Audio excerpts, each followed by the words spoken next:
Semoga selalu ada dalam lindungan Allah Subhanahu wa Ta'ala. Pada kesempatan kali ini, saya akan membahas cerita tentang kisah nyata Satrio Piningit Sejati atau Pusaka Legend pada waktu masih kecil yang berjudul Satrio Piningit Sejati Kecil Menggagalkan Guru yang akan dijadikan wadah. Baiklah, sebelum pada pembahasan kisah cerita kali ini, sudi agar kiranya sahabat tercinta SP Sejati memberikan supportnya pada channel saya ini agar lebih bersemangat dalam membahas cerita-cerita atau kisah-kisah kehidupan yang unik dan menarik dan pengalaman spiritual tentang Satrio Piningit Sejati yang betul-betul pernah terjadi di masa lalu, masa sekarang, dan masa yang akan datang dengan menekan tombol subscribe dan like-nya. Baiklah, cerita ini berawal saat usia Satrio Piningit Sejati atau Pusaka Legend berusia 13 tahun. Pada waktu itu, ada seseorang yang satu kampung dengan keluarga Satrio Piningit Sejati kecil yang mempunyai toko dan mempunyai 3 orang anak. Setiap tahunnya selalu membeli toko baru. Bertahun-tahun seperti itu. Tiap tahun tokonya selalu bertambah. Dia tadinya seorang kaya raya baru, tetapi setiap tahun tokonya selalu bertambah dan pegawainya pun juga selalu ada yang meninggal dunia setiap tahunnya. Jadi selalu ada yang mati.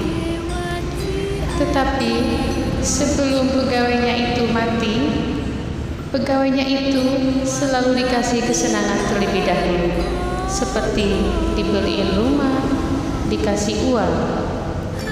Tapi tak lama kemudian, lalu matilah pegawainya itu. Begitulah setiap tahunnya. Yang terakhir, pada suatu hari, ada keluarga pegawainya yang bernama Kuncung yang sedang sakit-sakitan.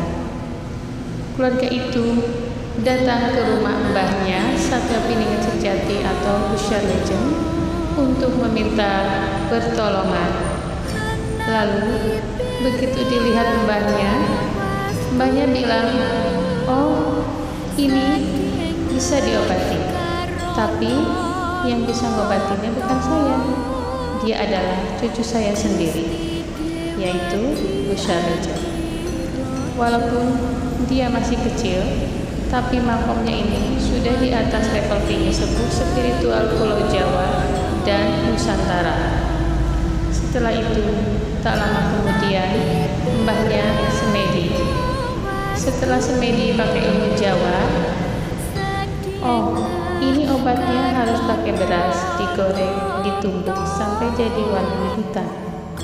Tapi nanti yang baca Al-Fatihah dan doanya, doa selamatnya, itu oleh cucu saya." Ya. Lalu 1 gelas besar jamu ramuan beras tadi dikasihkan ke Pusaka Legend atau Satrio Piningit Sejati kecil dan dibacakanlah Al-Fatihah dan doa selamat oleh Satrio Piningit Sejati kecil.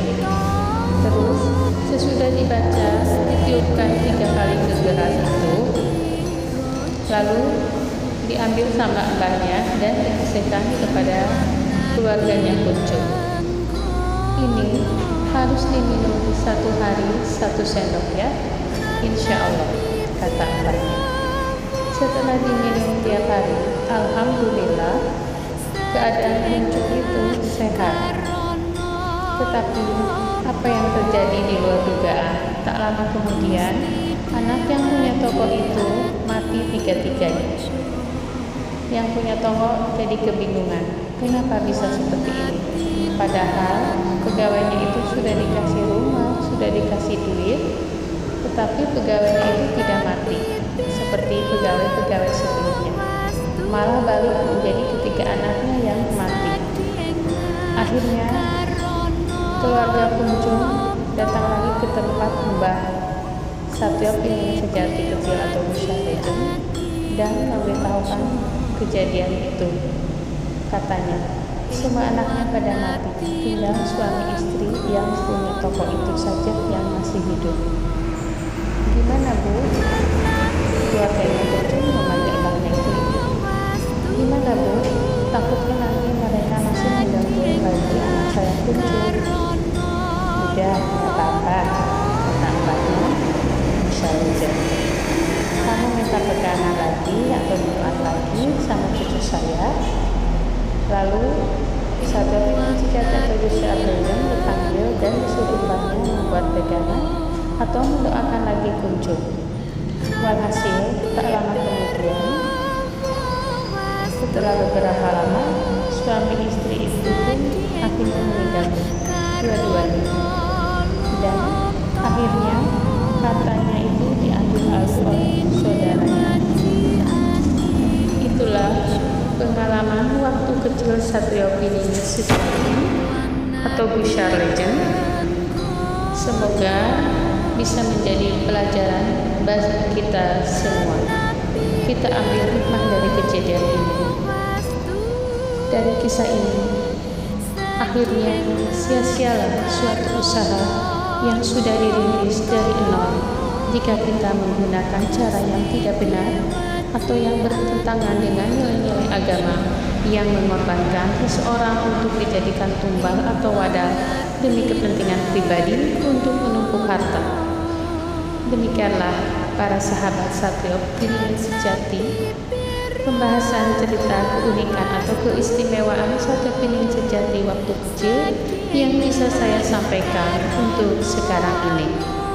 Terima kasih saya ucapkan kepada para sahabat pecinta Satrio Piningit Sejati yang sudah mampir ke channel saya ini. Semoga diberikan kesehatan, kebahagiaan, kesuksesan selalu.